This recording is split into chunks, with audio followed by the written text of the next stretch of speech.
하겠습니다. 마태복음 24장을 본문으로 오늘 말씀을 드리겠습니다. 현대 전쟁은 흔히 말해서 정보의 싸움이라고 이야기를 합니다.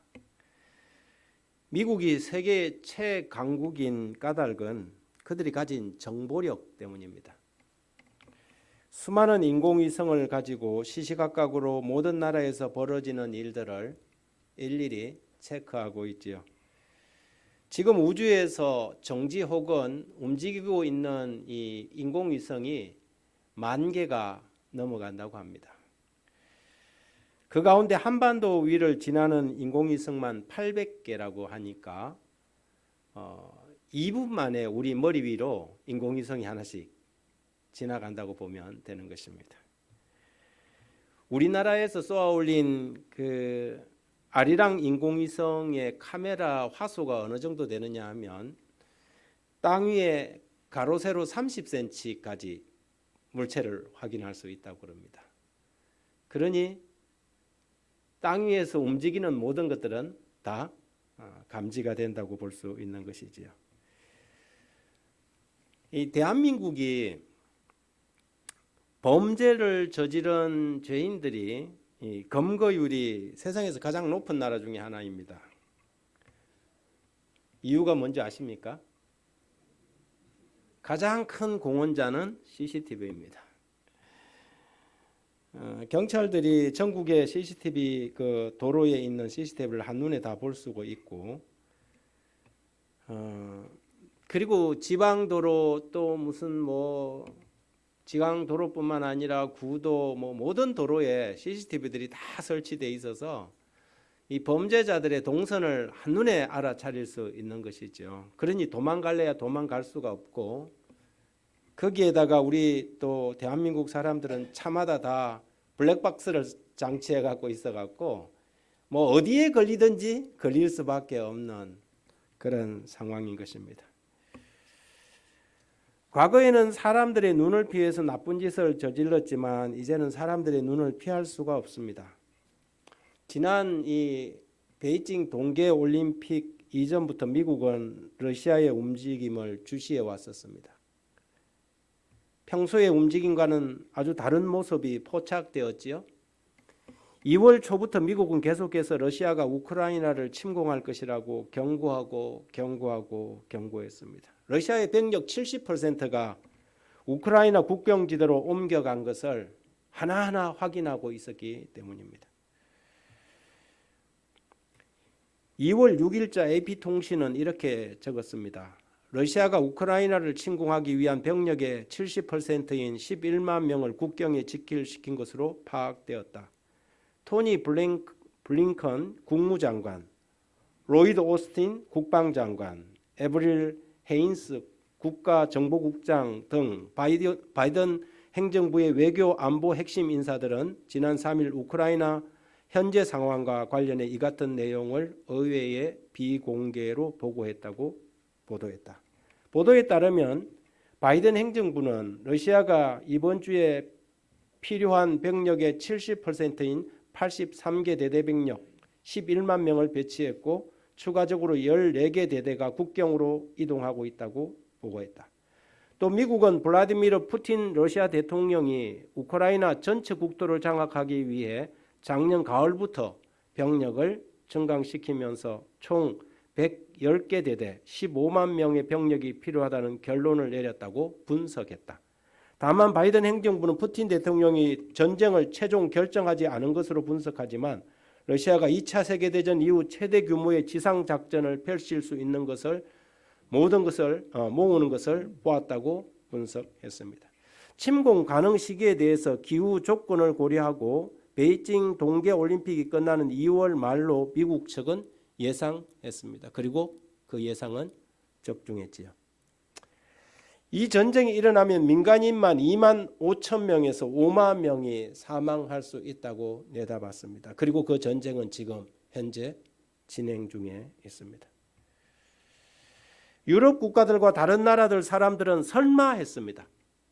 우리도 그 뉴스 기사들이 계속 뜰 때 설마 러시아가 그렇게 생각을 했죠. 그런데 징후가 조짐이 그렇지 않았습니다. 이거는 반드시 전쟁이 일어날 징후가 점점 보였던 것이죠. 우리는 보지 못하니까 그렇지만 미국 행정부는 그것을 정보국은 정확하게 보고 있었던 것입니다.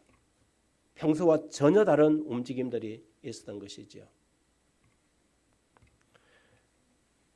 그리고 12일부터는 미 국방성에서 16일에 러시아가 침공할 거라고 날짜까지 못 박아놓고 이야기를 펼쳐나가기 시작했습니다. 그리고 계속 러시아의 침공이 임박했다는 메시지를 내기 시작했습니다. 러시아는 자국의 단순한 군사훈련이라고 주장했지만 주변국들과 심지어 우크라이나 국민들조차도 설마 러시아가 전면전까지 벌일까 의심했지만 그 우려는 현실이 되고 말았습니다. 2월 24일 전격적으로 러시아가 우크라이나를 동시다발적으로 쳐들어간 것입니다. 물론 속전속결로 우크라이나를 점령할 것으로 봤지만 전쟁은 아직도 계속되고 있습니다. 국제사회는 하나로 똘똘 뭉쳐서 러시아를 제재하기에 시작했습니다. 러시아 내에서도 우크라이나 내에 가족들이 있는 러시아 국민들과 수많은 사람들이 이 전쟁을 반대하는 반전 여론을 높여가고 있습니다. 푸틴이 장차 어떻게 될지 우리는 잘 알 수가 없습니다. 그렇지만 러시아에서 그의 위치는 거의 항거할 수 없는 독재적 존재로 자리매김하고 있습니다. 러시아 국민들이 전쟁을 일으킨 자국의 대통령을 얼마나 신임할 것인지, 그리고 국제적인 경제 제재를 얼마나 견뎌내고 버텨낼 수 있을지, 그것이 관건입니다. 반면 초보 대통령이라고 혹평했던 블라디미르 젤렌스키 대통령은 탈출보다는 국토 수호를 천명하고 수도 키우에 남음으로 우크라이나 국민들의 절대적인 지지를 받고 있습니다. 전 세계가 하나가 되어서 이 땅에 전쟁을 유발하는 세력들을 응징하고 그런 세력들을 막아내어야만 합니다. 그러나 그런 노력에도 불구하고 불안한 평화는 계속될 것입니다. 왜냐하면 그것이 성경의 예언이기 때문에 그렇습니다. 누가복음 21장 10절에 또 이르시되 민족이 민족을, 나라가 나라를 대적하여 일어나겠다고 성경은 예언합니다. 러시아의 우크라이나 침공 사태는 각국의 군비 정강 계획을 앞당길 것입니다. 독일은 이미 슐츠 총리가 자국의 GDP의 2%까지 국방비를 올리겠다고, 국방 예산을 올리겠다고 발표했습니다. 독일은 2차 대전 전범 국가로서 가능하면 이러한 이 군사적인 부분에 어떤 액션도 취하지 않는 것이 그들이 지난 80여 년 동안의 전통이었습니다. 그러나 이번에 우크라이나를 러시아가 침공하는 것을 목격하고 적각에서 1,000억 유로, 우리나라 돈으로 125조 원을 올해 국방 예산에 정강시켜버렸습니다. 불안하다는 것이죠. 그리고 해마다 GDP의 2%를 국방비로 지출하겠다고 했습니다. 세계 4위의 독일의 경제 규모로 봐서 GDP의 2%라면 유럽 국가들의 군비 경쟁을 불러올 만한 규모입니다. 우리나라도 이제는 핵무장에 대한 여론이 점점 거세질 것이라고 보여집니다. 특별히 대만은 우크라이나 침공 사태를 통해서 상당히 불안해하게 될 것입니다. 자신들도 우크라이나처럼 될까 봐 더 긴장하게 되겠죠. 무엇보다도 이번 러시아의 침공을 이미 중국은 베이징 올림픽 하기 전에 알고 있었다는 사실입니다.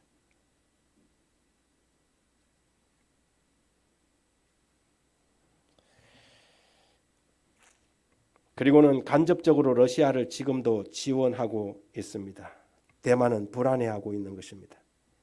이번 러시아에 대한 제재를 확실히 해서 정쟁을 일으키는 나라는 망할 수밖에 없다는 것을 국제사회가 보여주지 않으면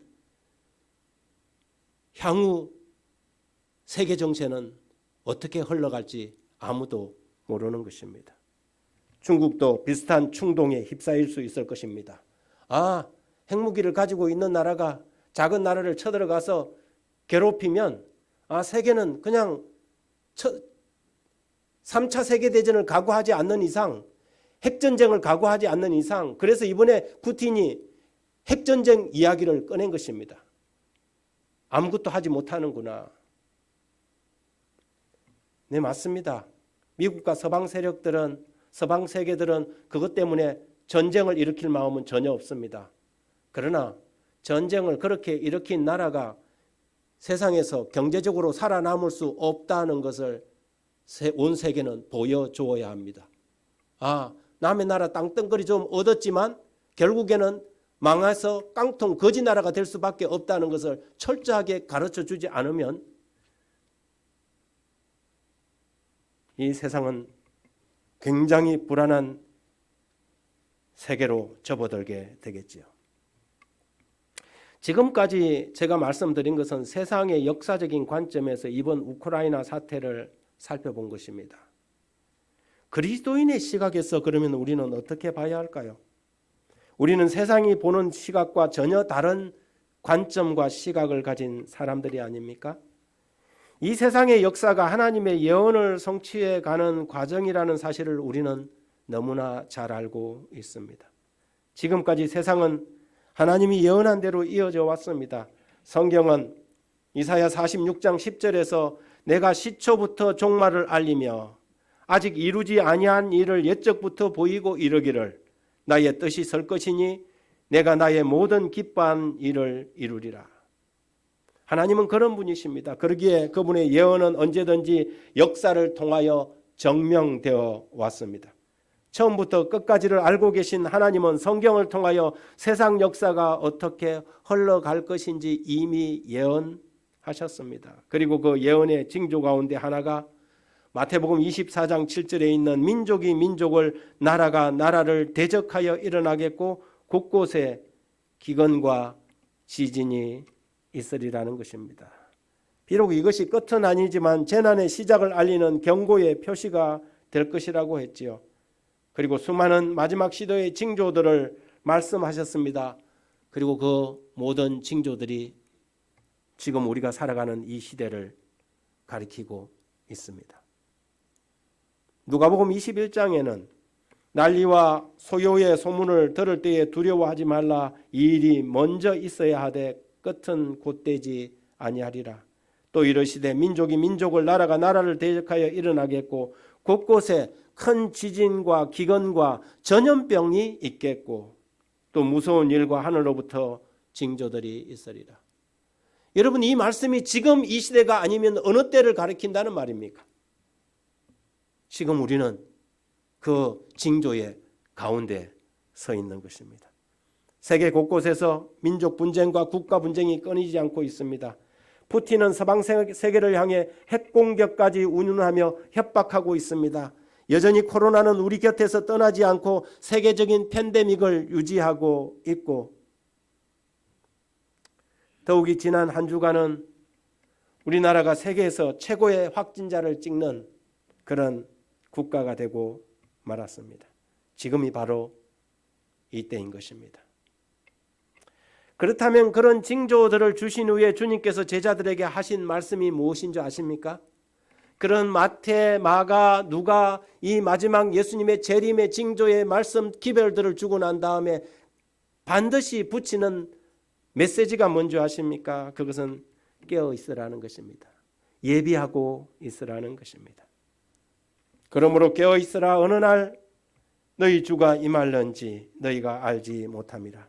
너희도 아는 바니 만일 집주인이 도적이 어느 경점에 올 줄 알았다면 깨어 있어 그 집을 뚫지 못하게 하였으리라. 이러므로 너희도 예비하고 있으라. 생각지 않은 때에 인자가 오리라. 깨어 있으라. 예비하고 있으라. 이것이 징조와 경고의 메시지에 대한 결론입니다. 설마 하다가 러시아가 우크라이나를 침공함으로 속수무책으로 당하고 말았습니다. 분명한 조짐이 보이고 미국의 수차례의 경고에도 우크라이나는 설마했습니다. 아니 8년 전에 우크라이나는 크림반도를 눈뜨고 빼앗겼습니다. 그리고 8년이라는 시간이 주어졌습니다. 그때부터 철저히 대비했더라면 지금처럼 속수무책으로 당하지는 않았을 것입니다. 그러나 우크라이나 국민들은 지금 항전의 정신으로 버티고 있습니다. 지금 세상은 예수님의 재림을 믿지 않습니다. 많은 그리스도인들조차도 그리스도의 재림의 약속을 받아들이지 않고 단순한 도덕적 교훈 정도로 취급합니다. 하지만 지금 우리 주변에서 일어나는 이 모든 징조들은 미국의 경고처럼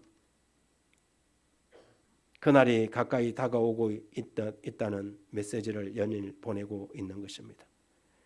미국이 계속 러시아의 침공을 경고한 것처럼 이 세상의 징조들은 주님의 임박한 재림을 경고합니다. 그리고 예비하고 있으라고 말하고 있습니다. 그렇다면 왜 깨어 있으라고 할까요? 성경은 이렇게 말합니다. 그러므로 깨어 있으라. 어느 날에 너희 주가 임할는지 너희가 알지 못함이라. 우리나라 성경은 깨어 있으라고 그랬는데 사실은 영어 성경은 therefore keep watch입니다.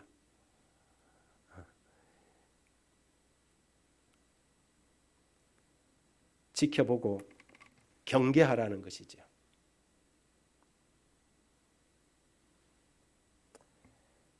우리는 언제 그분이 임할는지 알 수 없습니다. 임박했다는 사실은 알지만 성경은 분명히 그날과 그때는 아무도 모르나니 하늘의 천사들도 아들도 모르고 오직 아버지만 아신다고 했습니다. 성경은 한 번도 그 날과 그 시간에 대하여 알려주지 않았습니다. 미국이 2월 16일 날 러시아가 우크라이나를 침공할 거라고 몇 번 이야기를 했지만 러시아는 2월 16일 날 침공하지 않았습니다. 원래 그날을 D-Day로 잡고 있었는지 정보를 미국이 정확하게 알았는지도 모릅니다. 그런데 미국이 2월 16일 날 침공한다 하는데 러시아가 2월 16일 날 쳐들어가겠습니까? 원래 그날 쳐들어가려 하려고 했더라도 날짜를 바꿨겠죠. 하나님께서는 그 날과 시간에 대하여 우리에게 이야기해 주지 않았습니다. 우리는 임박한 것은 알지만 언제인지 정확하게 모르기 때문에 깨어 있어야 하는 것입니다. 시대 소망 634쪽에 이렇게 적고 있습니다. 당신의 재림의 징조를 주신 다음 그리스도께서는 이와 같이 너희도 이런 일이 나는 것을 보거든 하나님의 나라가 가까운 줄 알라. 주의하라. 깨어 있어 기도하라고 말씀하셨다. 항상 하나님께서는 다가오는 심판에 대하여 사람들에게 경고를 주셨다. 저희 시대에 주신 하나님의 기별에 대한 믿음을 가지고 하나님의 계명을 순종하는 중에 믿음으로 행한 자들은 불순종하고 불신하는 자들에게 내린 심판에서 면하였다. 노아에게 너와 내 집은 방주로 들어가라. 내가 이 시대에 내 앞에서 의로움을 내가 보았습니다. 하는 말이 전하여졌다. 노아는 순종하여 구원을 얻었다. 롯에게 여호와께서 이성을 멸할 터이니 너희는 일어나 이곳에서 떠나라는 기별이 임하였다. 롯은 자신을 하나님의 사자의 보호에 맡겨 구원을 얻었다. 이와 같이 그리스도의 제자들은 예루살렘의 멸망에 대한 경고를 받았다. 다가오는 멸망의 징조를 보고 그 도성을 피한 자들은 멸망에서 벗어날 수 있었다. 이제 우리에게도 그리스도의 재림과 세상에 임할 멸망에 대한 경고가 주어진 바 되었다. 따라서 경고에 주의하는 자들은 구원을 얻을 것이다. 모든 역사마다 하나님께서 심판하시기 전에 분명히 징조와 경고를 주셨습니다. 그리고 그 경고를 주의한 사람들은 다 구원받고 살아남았습니다. 하나님께서는 이 마지막 시대에 분명히 징조를 주셨고 그 징조의 메시지들을 연거푸 계속해서 이 세상을 향하여 보내고 있습니다. 그런데 많은 사람들은 설마 그런 일이 있으려고 이렇게 생각하고 그 징조들을 무시합니다. 여러분, 그러면 우리가 무엇을 준비해야 할까요? 깨어있어 예비하라고 했는데 무엇을 예비해야 할까요? 마태복음 24장의 징조장 다음에 나오는 마태복음 25장은 우리가 무엇을 준비해야 될지 그리고 어떻게 준비해야 될지를 보여주는 장입니다. 마태복음 25장에 세 가지 비유가 나옵니다. 첫 번째, 열처녀의 비유, 두 번째, 달란트의 비유, 그리고 양과 염소에 관한 비유입니다. 열처녀의 비유에서 우리가 준비해야 하는 것은 바로 기름입니다. 이번 우크라이나 침공 사태에서 참 전쟁 가운데 웃지 못할 그런 일들이 발생했습니까? 러시아의 탱크들과 장갑차들이 진격해 오다가 기름이 떨어져 버린 것입니다. 그래갖고 우크라이나 한 농부가 트랙터를 가지고 가갖고 장갑차 그 병사 보고 왜 내가 국경까지 견인해 줄까? 그런 뉴스가 신문에 떠갖고 정말 웃지 못할 해프닝이 벌어졌지요. 전쟁에 나가는 이 장갑차가 기름을 준비하지 않아서 중간에 기름이 떨어져 갖고 서버린 것입니다. 영적인 전투에서도 제일 중요한 것은 기름입니다. 미련한 다섯 처녀는 덩은 가졌지만 기름을 준비하지 않았습니다. 그래서 막상 신랑이 도착하자 신랑을 맞이할 준비가 되지 못했던 것입니다. 그제서야 그들은 부랴부랴 기름을 사러 갔지만 그들이 기름을 사러 간 동안 신랑은 오고 문은 닫히고 말하지요. 기름을 준비하는 것은 신랑이 와서가 아니라 신랑이 오기 전에 준비했어야만 합니다. 예수님은 열처녀의 비유를 말씀하시고 나서 이렇게 말씀하십니다. 마태복음 25장 13절 그런즉 깨어있으라 너희가 그날과 그때를 알지 못함이니라. 우리가 깨어있어 기름을 준비해야 합니다. 기름은 영적으로 무엇을 상징합니까? 성령입니다. 실물교훈 408쪽에 하나님의 성령이 없이 하나님의 말씀만을 아는 것은 아무 소용도 없다. 성령의 감화가 없는 진리의 이론만으로 사람의 심령을 깨우치고 마음을 변화시킬 수 없다. 우리가 비록 성경의 말씀과 약속들에 정통한다 할지라도 하나님의 영이 진리를 깊이 깨닫게 하지 않을 것 같으면 우리의 품성에 변화는 없을 것이다. 성령이 우리 마음을 밝혀주지 않을 것 같으면 사람들은 진리와 오류를 분간할 수 없게 될 것이며 저희는 사탄의 교모한 시험에 빠지게 될 것이다. 미련한 처녀로 대표된 객업은 외식하는 자들이 아니다. 그들은 진리를 존중히 여기고 진리를 옹호해 왔으며 그 진리를 믿는 사람들에게 매혹되었다. 그러나 저희는 성령의 역사에 순종하지 않았다. 그들은 반석되시는 예수님 위에 떨어져 저희의 옛 성질을 깨뜨리지 않았다. 기름을 준비하지 못한 미련한 다섯 처녀들이 어떤 사람들인지를 여기서 이야기하고 있습니다. 그들은 교회 안 다니는 사람들이 아니었습니다. 그런 교회도 잘 다니고 진리를 믿는다고 자부하고 자처하는 사람들이었고 그들은 신랑을 기다리는 사람들이었습니다. 그러나 그들의 문제는 성령의 역사에 순종하지 않는 사람들이었습니다. 반석되시는 예수님 위에 떨어져 저희의 옛 성질을 깨뜨리지 않은 사람들입니다. 미련한 다섯 처녀는 외식하는 사람이나 이중적인 인격자들이 아니었습니다. 하나님을 성실히 믿는다고 자처하는 부류의 사람들이지요.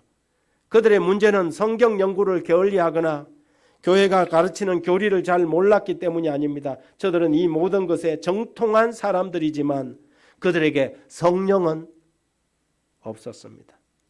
그들은 자존심이 강하고 자기 주장이 세며 성령의 역사에 굴복하지 않는 사람들입니다. 그래서 오랜 세월 하나님을 믿는다고 믿었지만 성령으로 인한 품성의 변화는 전혀 이루어지지 않는 사람들. 하나님의 성령께서 우리 자신들의 잘못된 습관과 문제점을 지적해도 자기는 아무런 문제가 없다고 우기는 사람들. 이런 사람들에게서 하나님의 성령은 떠날 수밖에 없습니다. 사도 바울은 이런 상태가 예수님 재림 직전에 있는 사람들의 특성이 될 것이라고 말했다. 그는 이렇게 말한다. 말세에 고통하는 때가 이르리니 사람들은 자기를 사랑하며 쾌락을 사랑하기를 하나님 사랑하는 것보다 더하며 경건의 모양은 있으나 경건의 능력은 부인하는 자니 이 같은 자들에게서 내가 돌아서라. 이런 사람들은 위태로운 때에 평안하고 안전하다고 부르짖는 자들이다. 여러분, 얼마나 슬픈 모습입니까? 얼마나 안타까운 모습입니까? 그렇다면 우리는 어떻게, 지금까지는 왜, 그리고 무엇을 우리가 준비해야 할 것인가를 이야기했다면 정말 준비하는 것은, 중요한 것은 그 다음 질문입니다. 그러면 우리가 어떻게 준비할 수 있을까요? 어떻게 기름을 준비하고 어떻게 예수 그리스도의 재림을 예비할 수 있을까요?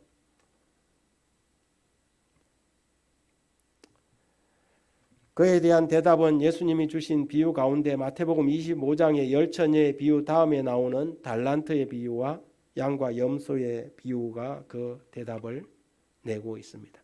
하나님 나라에 들어가기를 원하는 사람들은 자신을 그 나라에 적합한 사람이 되게 하고자 최선의 노력을 다해야 합니다.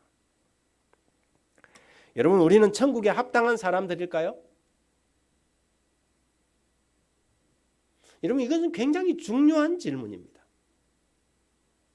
우리는 다 천국을 기다리고 있는 사람들입니다. 하나님 나라를 기다립니다. 그러나 하나님 나라를 기다리는 것보다 더 중요한 것은 그 하나님 나라에 적합한 사람들이 되는 것이 더 중요합니다. 그것이 천국을 준비하는 사람들의 태도죠.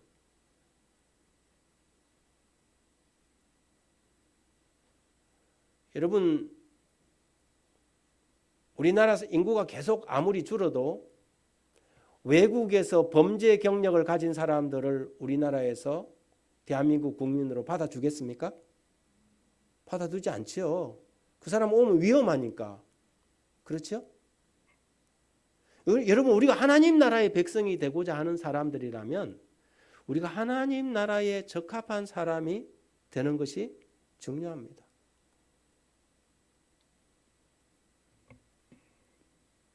그렇다면 우리는 천국에 합당한 사람들일까요? 지금 우리가 하늘나라에 간다면 하늘이 우리에게 어색한 곳이 되지는 않을까요? 이타적인 사랑만이 있는 곳, 사랑과 감사가 넘치는 곳, 하나님의 은혜로 가득한 그곳이 우리에게 정말 어울리는 곳이 될 수 있을까요? 물론 우리가 구원을 얻는 것은 예수 그리스도의 은혜로만 가능한 일입니다. 그렇다 할지라도 우리의 품성을 개발하는 것은 성령의 도우심을 힘입어서 우리 자신이 해야 하는 일입니다. 하나님은 우리의 죄를 깨끗하게 하실 것이지만 우리의 품성을 억지로 변화시키지는 않습니다.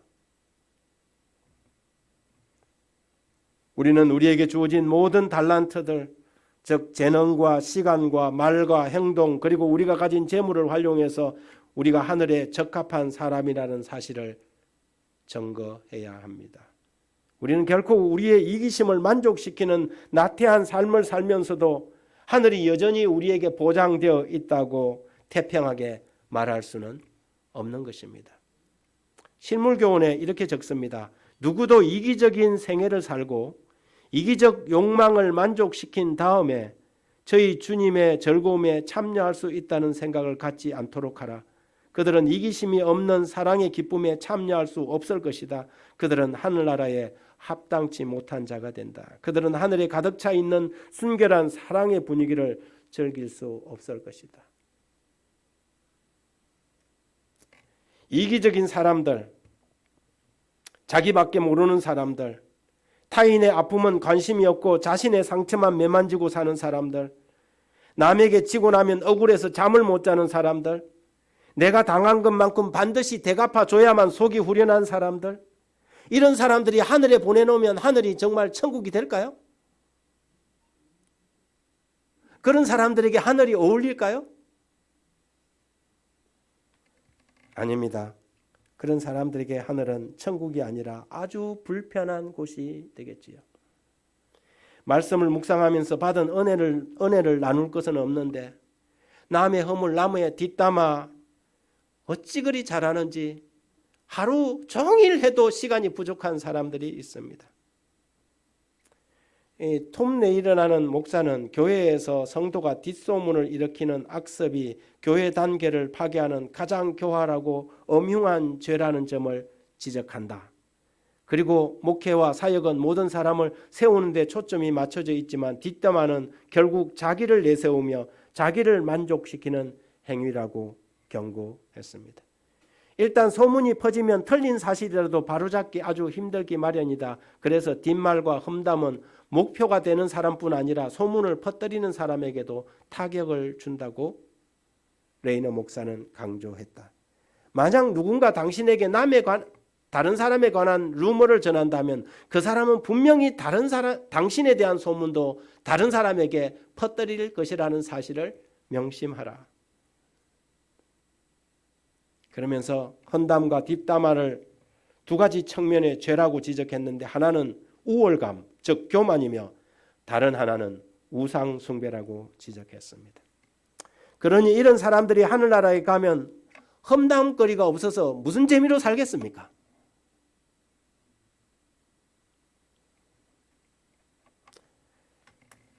여기에 선지자 왕 164쪽에 낙심한 자들을 위한 확실한 치료제가 여기에 있다. 그것은 신앙과 기도와 사업이다. 신앙과 활동은 자신감과 만족을 줄 것이며 그것들은 날마다 증가하게 될 것이다. 이 달란트의 비유의 핵심은 일하는 것입니다. 활동하는 것입니다. 그것이 우리의 신앙의 문제를 고쳐주는 치료제라고 이야기하는 것이지요. 낙심이 되고 우울감이 있습니까? 여러분의 신앙에 문제가 생겨서 교회 나가는 것이 즐겁지 않습니까? 모든 것에서 손을 떼고 싶은 그런 생각이 들 때가 있습니까? 그것을 고치는 길은 하나밖에 없습니다. 바로 일하는 것입니다. 기도하고 하나님의 사업에 헌신하는 것입니다. 여러분, 하나님의 사업에 헌신하고 일하는 사람들은 남 이야기할 시간이 없는 것이죠. 여러분, 한 달란트를 가진 사람은 왜 나에게만 한 달란트를 줬냐고 한탄하지 말고 그 한 달란트로 세상을 밝게 하는 일을 해야 합니다. 처음에는 한 달란트지만 그 다음에는 두 달란트가 되고 그 다음에는 네 달란트가 되고 그 다음에는 8달란트가 되는 것입니다. 우리는 예수님의 재림을 가만히 기도만 하고 앉아서 기다리지 않습니다. 주님의 재림을 예비하는 것은 그분의 일을 하면서 기다리는 것입니다. 어떻게 하라고요? 일하면서 기다리는 것입니다. 학생은 학교에서, 회사원은 직장에서, 주부는 가정에서 우리가 어느 곳에 있든지 주님의 사업에 종사할 수 있습니다. 그것이 달란트의 비유가 주는 교훈입니다. 그러니 예수님 온다고 세상 것 다 평개치고 가는 것은 하나님의 뜻이 아니지요. 우리는 끝까지 일하면서 주님의 재림을 맞이할 것입니다. 어떤 사람은 맷돌을 돌리면서 갈다가 주님을 맞이할 것이고 어떤 사람은 밭을 갈다가 한 사람은 데려감을 당하고 한 사람은 버려둠을 당할 것이라고 했습니다.